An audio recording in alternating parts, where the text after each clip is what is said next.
I'm Richard Anderson. You are listening to TV Confidential. There were always situations that were clearly challenging in that David Vincent couldn't make others believe that he had witnessed what he had. But that's a good thing. That's a good challenge for an actor, is to have to convince others that this is happening. It's really happening. And David didn't always know to whom he was speaking. He could have been speaking to someone who was an invader, because they infiltrated law, education, government, science, law enforcement.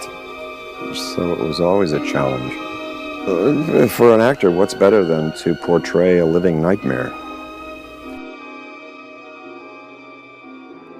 Ed Robertson welcoming you back to TV Confidential, radio talk show about television that is pleased to welcome Mr. Roy Thinnes, the actor known around the world as David Vincent, the mild-mannered architect who discovers that aliens from another planet are trying to conquer the human race, only to find that no one believes him in the classic Quinn Martin series, The Invaders. Roy Thinnes also played Jeremiah Smith on The X-Files. The X-Files, of course, returned to Fox earlier this month as a 6-part miniseries. There is a direct line to The X-Files and The Invaders, which we'll ask Roy about in just a second. Plus, we'll touch on some of his other interests as an actor and an artist. We began our conversation by asking Roy about his long association with producer Quinn Martin. You are unusual in that there were certain actors he liked, and if you got on his radar screen, you got a job in pretty much any show he had in production. But you were unusual because not every actor had a chance to meet with Quinn, and you met with Quinn. This is before The Invaders, right?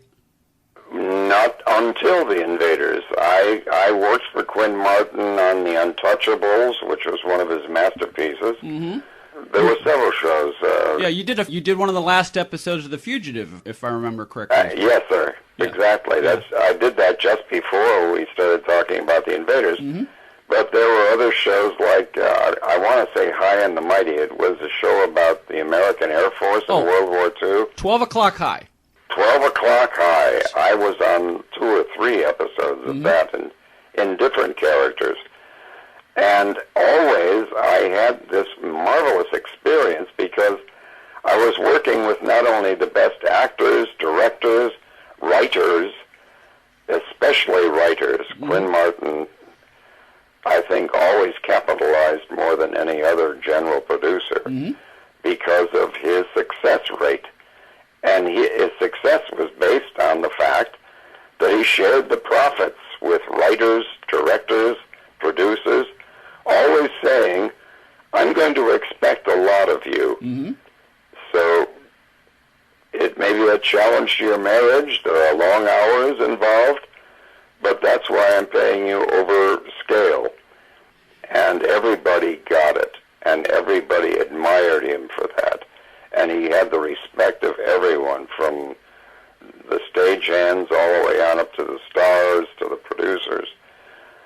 But most important, he always hired the very best writers. Mm-hmm. And you cannot have a successful film without a great script. There's just no way around it.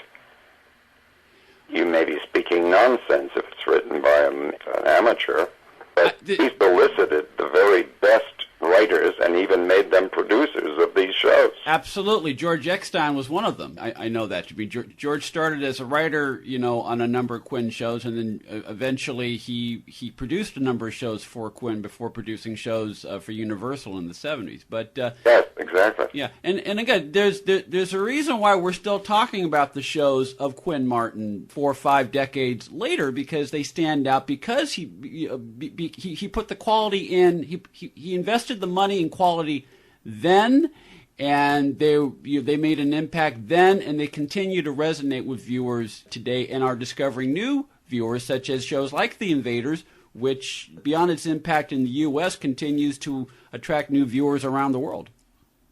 Yes. Well, the first time I met Quinn Martin, as I say, was after The Long Hot Summer, which should have been a hit, but they were filming it in black and white. Mm-hmm. I was offering my salary to do color print. Oh, are you people thinking here? Yeah. They were shooting at a different studio with MGM MGM instead of Fox, where it was being produced. They were doing it in black and white when we were using the town of Tara, which was on Lot 3 at MGM, Mm-hmm. and Lot 2, which was Mickey Rooney Street, which had railroads, streetcars, it was, and water mills. It was the most beautiful place on earth. And it all belonged to MGM, and they were filming it in black and white. And I could not imagine what they were thinking. And of course, at the end of 26 episodes, it was dead. Yeah. And during that period, I was proposed The Invaders, a science fiction series as it was presented to me. Mm-hmm. And I took forever to answer Mr. Martin. And he called me into the office one day. And there were two very famous writers sitting in the office, but kind of exempt from the conversation. But I noticed that they all had George Adamski books under their arms, which is what I was reading at the time, Mm-hmm. on good advice. That, see, I don't believe the aliens were just now invading. I think the aliens have been here for thousands of years. Sanskrit, Mayan, and all historic records were of visitors from another place who came in on what they called vimanas in Sanskrit. It's biblical. It's been going on for thousands of years, these visitors. But I didn't know at the time that the QM Productions got that. I didn't want to get involved in a science fiction series because I had known, or by example, other people who had done science fiction movies or shows, and forever they were given science fiction projects. Right, you don't want to be typecast. I didn't want to go that way. It was too early in my career. Yeah. So he calls me in with these writers sitting there, and he said, you're reluctant to do sci-fi. And I politely answered, yes, sir. He said, I understand that. I don't do sci-fi. This Invaders is going to be a study in paranoia. He said, much as David Jansen's show, The Fugitive, right. He said, this is one man who knows something that's been going on forever, perhaps, but he knows that they've landed and they've infiltrated education, government, law, every faction of life. And he cannot convince people to believe that they've been invaded. And I said, you got me, sir. Yeah. I'm on. Because that was it. That was the deal. And with a format like that, I mean, you could, there are elements of sci-fi in that, but you could take it in different directions because the invaders looked like humans. You did not know where they were. Exactly. And that was why it was so... in fact, David never knew who he was dealing with, Mm-hmm. unless they had the stiff little finger. Yes, exactly. Yeah. But this, my research showed me that there was Mayan and Sanskrit records, Mm-hmm.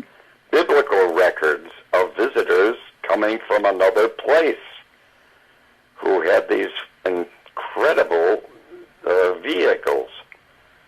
They called vimanas. Mm-hmm. They were like celestial cars. And the more I read George Adamski, and I was pleased to see that the writers, who were the head writers on the show, had copies of Adamski's books with them. But we're referring to Nikola Tesla, who had designed a two-man flying saucer Mm-hmm. in his time, trying to deal with anti-gravity as the motivation. In the 1930s, the mid-1930s, Nazi scientists had developed saucer that was anti-gravity that looked just like the UFO in the Invaders. Mm-hmm. And these photographs have only become apparent in the last 5 or 6 years. There's a French author who wrote a book called The Secrets of the Invaders, The Secrets des Invaders. It's only printed in French, but it was a bestseller at Monte Carlo in the book festival last year. Mm-hmm.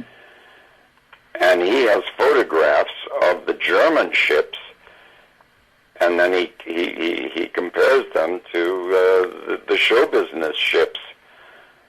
And I became suddenly aware of why all the writers who were writing on the Invaders were referring to George Adamski, who allegedly, but I believe it, I say allegedly because some people will never believe it, like they don't believe there's climate change, that Adamski had made contact with so-called aliens who looked exactly like us, who had 3 landing spaces on this planet. They were not interested in getting involved with humanity, which is so warlike and violent. Yeah. But they needed a space station for supplies. They were moving on to another galaxy.